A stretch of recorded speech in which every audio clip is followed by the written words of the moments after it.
Hey guys, it's Victoria, and I'm going to come on and do Lydia's 4-month update.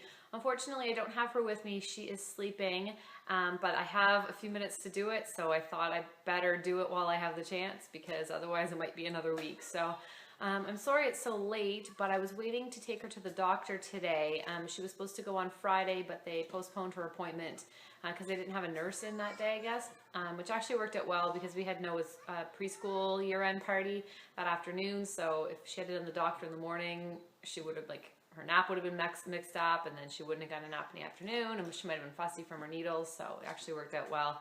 But she was 4 months on June 6th, and today is the 15th. So she's 4 months, 1 week, and 2 days, I guess. And she's doing wonderful. My doctor, and I've gone to the same doctor since I was born. He's wonderful. He's very knowledgeable. I love him, but he is always so late. Our appointment was at 10:45, and I didn't get home until 12:30, or like leave until 12:30. So that's frustrating. We sat there for probably 25 minutes before we went in, then we saw the nurse, then we waited for probably another 20 minutes before we saw the doctor. And when you're sitting there thinking, I know everything's fine, you know, this is our third baby, I know everything's fine with her, and I'm sitting here waiting for nothing. But you do, because, you know, just in case there is something wrong. But anyway, we got it all over with, so I thought I would come on and give you guys an update.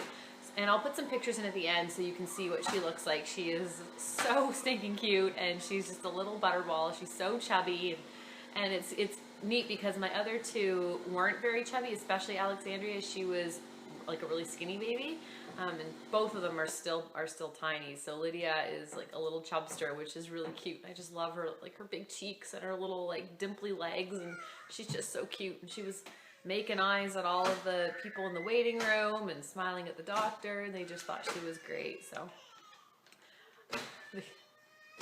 the kids are out back on the play structure. I can see them from where I'm sitting. And Matthew's like 5 feet away working on the shed. He took the day off to work on the shed he's building. You think they could get along for 5 minutes in a row? Anyway, sorry. So Lydia is weighing, here I just wrote it down right here. She is weighing 15 pounds, 14 ounces, so pretty much 16 pounds, which was my guess. She is 24.4 inches, and she was 21 inches at birth, and she was 8 pounds, 2 ounces at birth, so she's almost doubled her birth weight. And her head is 16.5 inches. She was sort of in between the 50th and 75th percentile for everything. I thought she might be actually bigger on the weight, but she's not. Like, I guess she's not really like crazy big for her age. I was looking at the other two at their baby books, and Alexandria was only about 12 pounds at her 4-month appointment, and Lydia was 12 pounds at her 2-month appointment. And Noah, I think it was about 14 pounds or so at his 4-month appointment. So she's still the biggest. As for clothes, she is wearing 6 to 9 months or 9-month clothing. So she's wearing stuff that Alexandria wore at 9 months. Alexandria always fit clothes. Her age corresponded with the size of the clothes. So at 6 months, she wore 6-month clothing. So Lydia's 4 months wearing 9 months that Alexandria wore at 9 months. So it's just so neat. But it works out really well because where they're born in different seasons, she's able to wear the clothes that Alexandria wore her first summer because she's so much bigger. So that's nice. She is in size 3 diapers. We use Pampers Baby Dry, and yeah, she's definitely in a size 3. I'm trying to think if there's anything else at the doctor's appointment. He checked, if you remember, he had a little bit of a concern about one of her hips at our last appointment. The specialist had said everything was fine. He checked it. He didn't see anything. He listened to her heart, and he thought he maybe heard a little bit of a heart murmur at her 2-month appointment. He didn't hear anything today. He thought it sounded great. Everything else looked good, so everything was good at the doctor. Some things that are new this month. She started giggling right around the time I made her 3-month appointment, or 3-month update, like that day, I think. And she's stingy with her giggles, but when she does, she has like a full-blown adorable giggle, but she doesn't do it too often. She smiles all the time though.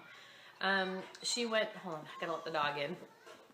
She went swimming yesterday for the first time in my mother-in-law's pool. It wasn't super hot, but Matthew's been working on the shed, and it's hard to have us here because the kids want to help and they're always in the way. So we went over to his mom's house and went swimming. She loved it. She loved the pool, which was great. She keeps her pool really, really warm, so it's awesome. She tried the jumperoo, and she's gone in it a few times. She doesn't love it. She kind of just stands there and like chews on the fabric, but she's definitely big enough. Her feet touch, but she still doesn't seem to be too crazy about it. We haven't tried the Jolly Jumper yet, but we might try that soon. And we put her in her umbrella stroller the other day for the first time. So the umbrella stroller we have is like, it has a canopy, it reclines, it has a basket, like it's sort of a bigger style umbrella stroller. And she did great in that. The only problem with it is, since the canopy only goes over one way, if you're walking into the sun, I just kind of turned her around and pulled it along when we were facing the sun, didn't want the sun shining right in her eyes. But it was nice to be able to put her in that because it just sort of gives us another option of ways to walk with 3 kids and a dog. So Matthew took the 2 big kids in the wagon, and he held the dog, and then I pushed Lydia in the stroller. So that's about everything that I've got that's new for this month as far as things that she's doing. She loves her play mat. She loves her swing still. We've moved the swing so that it's sitting more upright. She loves her bouncy chair. She's pretty good with tummy time. She's not rolling over yet, but she does do pretty well with tummy time. So yeah, that's everything that I have for new for this month. So now I'll talk about her eating and sleeping, which is sort of the big thing that people like to hear about, I think. So she is incredible. She has been a really good sleeper, really from the beginning. But I found sort of between 3 and 4 months is really when we hit our stride when it came to getting into more of a routine. And if you've watched my past videos, you know that I'm somebody who likes a routine and predictability and just something, you know, when you sort of know what's coming next. I am much happier when we get to that point. So we're sort of there now.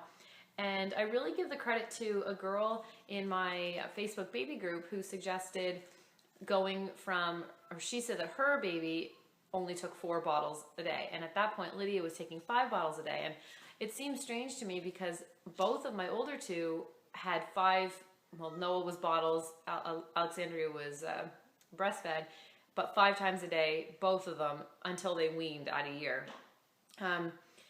So it seemed like 4 wasn't a lot, but she was leaving an ounce or 2 every single bottle, and she never seemed hungry. Like I was feeding her because it had been 3 hours, but not because she was acting hungry at all. And I was also finding it hard to fit in her feeding, her awake time, and a nap all in 3 hours, because then it would be time to eat again, and so she'd end up with a short nap, and it just wasn't working really well. So then when I heard that this girl had gone down to 4 bottles, I thought, well, let's try it and see what happens, because she was wasting milk every single feeding. So I tried it one day and it went so well. She drained her bottles, she slept better, and it made more sense to us. So what we're at right now, she wakes up in the morning between 7 and 8 usually, and she will eat. All of her bottles are, well, they were 6 ounces, then we upped them to 7 because she was like drinking them really fast. But then the last couple of days, again, she was leaving a bit. So today I went back to 6 ounces just to sort of see, just because I don't like wasting it if she's not going to drink it. And if she seems hungry, then I can make more. So she'll eat when she wakes up. Then she usually plays on the bed with me for a little while, and then she'll go in her bouncy chair while I get ready and get the big kids ready, I get the big kids fed. But we usually are sort of upstairs in my bedroom for the first couple of hours. And then she goes and has a nap. So about, she gets up at 7, then about 9, she has a nap for about 2 hours. And then some of her naps aren't the full 2 hours, but her morning one usually is. So then when she wakes up, she eats again. So 4 hours from the first feeding. Then she plays and has her awake time. Sometimes we'll go over to my parents. Sometimes we'll go for a walk or just get outside. And then she will nap again around 2. So it's about she'll wake up, she's awake for 2 hours, sleeps, eats, awake for 2 hours, sleeps, and then she'll eat again at supper time and is awake until bedtime. So it's working really, really well. She's getting a good morning nap, a good afternoon nap, and 4 bottles really at mealtime, like breakfast, lunch, supper, and then before bed. So it's working really well. Her afternoon nap is still sort of hit and miss. Some days she'll get a really good 2 hours. Other days it's like an hour. But what I do is if she wakes up early, I don't feed her again until the next sort of feeding time. So that's sort of the way I structure our day, is that she has her bottles at set times based on when she wakes up. And if she naps shorter, then she still waits until the next time for her bottle. And usually if she wakes up early, I'll just put her in the carrier, and sometimes she'll go back to sleep, or we'll just get out and try and do something so she doesn't get too fussy waiting for that next bottle. So I think that's basically where we are at nighttime for bed. She gets a bath every night, then she gets in her pajamas, then she has her bottle, and she goes to bed. And she is 98% of the time she's awake when she goes down for bed and naps. And I mean awake, like not even drowsy, but she'll be almost asleep feeding her. And then when she's done, I'll take the bottle out, I'll put her up on my shoulder, and her head just goes up, and she's looking at me, and she's smiling. So I'll sing her 2 songs, put her in bed on her belly, cover her up, and within 10 minutes she's asleep. So it's incredible. She is really, really good.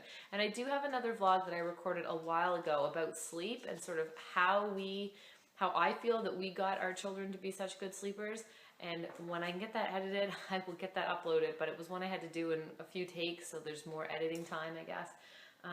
But when I do get that up, I will try to remember to link it below. But if not, you can check my my channel, or it'd probably be under my updates playlist, which this one will be under as well. So that's where we are with Lydia at 4 months. She is the cutest little thing. She just fits right into our little family, and we love her so much. So if you have any questions, leave them below, and I will talk to you in my next video. Have a great day.